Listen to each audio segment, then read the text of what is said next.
Hello and welcome to Android Magazine's unboxing of the WileyFox Swift. Now, this may be a phone you haven't heard of because WileyFox is a completely brand new company and has only just brought out their first two models, the Swift and the Storm. Their big new feature is that they are powered by Cyanogen, which, as you may or may not know, is a very popular fork of Android. So let's have a look at this brand new phone and see what it's like. As you can see, the box is very nicely packaged, very original, very striking. WileyFox have got a black and orange theme kind of running throughout, so branding-wise it's quite strong, and you should be able to see the little Fox logo here, which, again, you'll be seeing an awful lot more of. So yes, the box is interesting, nicely packaged, but let's get inside it and see what the phone looks like.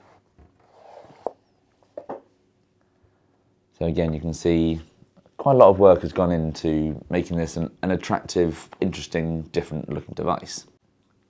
Here we have the WileyFox Swift.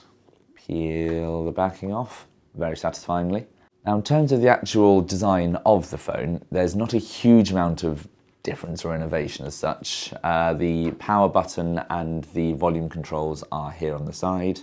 As you can see, Android is still a very key part of the WileyFox, but Cyanogen is its main draw, and it runs Cyanogen 12.1. The screen is a 5.0 inch affair, so it's a reasonable size, pretty standard for this kind of price range, because the Swift comes in at £129, while the Storm comes in at £199.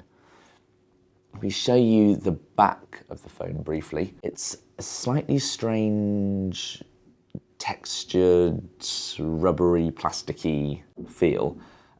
You'll probably have to have a feel of it to really get to grips with it, but it's a little bit on the scratchy side, but really you're not going to lose out a lot, but it does feel quite nice and soft. And again, you can see the orange and black theme, the slightly terrifying Fox logo there, and the 13 megapixel rear-facing camera. On the front of the phone, it has a 5 megapixel camera. Right, so as you can see, it's Android, but not really as you know it. There's some nicely skinned widgets all around. If you tap in here, you can see that the menu is alphabetically listed. Probably not the best feature of the Swift. We'd probably preferred to have had something more standard app drawer where you get the nice big blocks, but there are upsides and downsides to the vertical scrolling alphabetized app drawer. It runs off a Qualcomm Snapdragon 410 processor, so that's 1.2 gigahertz quad core. As well as partnering with Cyanogen, WileyFox has also partnered with Qualcomm.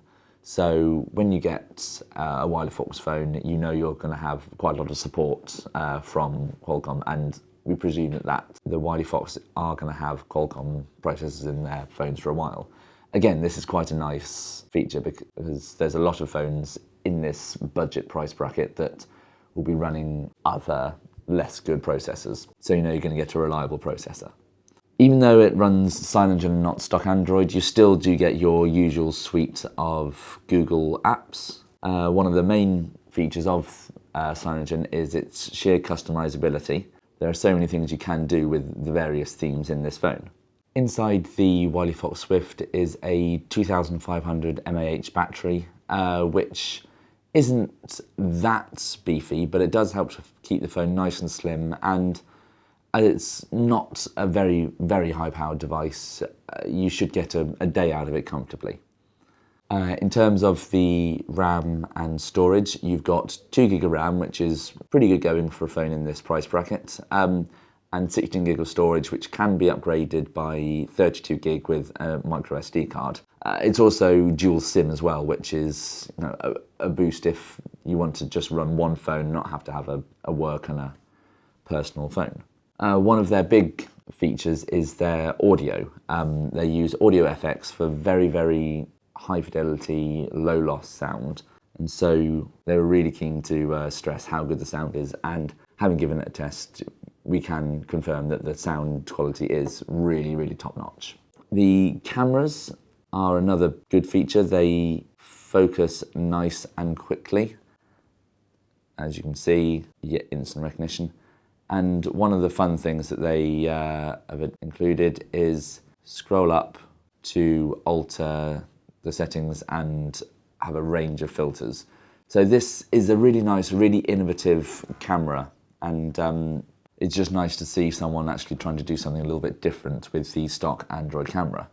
So there is the WileyFox Swift. In placing this in the £129 price bracket, it is putting itself right up against the powerhouses of the Moto G, the Moto E, Huawei and Xiaomi, so they have got a lot of competition. This is a really nice phone. It's zippy, it's brightly coloured, and Cyanogen is a superb operating system because it offers you a lot of security and a lot of customization features. To see our full review of the WileyFox Swift, check out Android Magazine issue 56, and also check out the rest of the videos on our YouTube channel. Thank you very much for watching. Goodbye.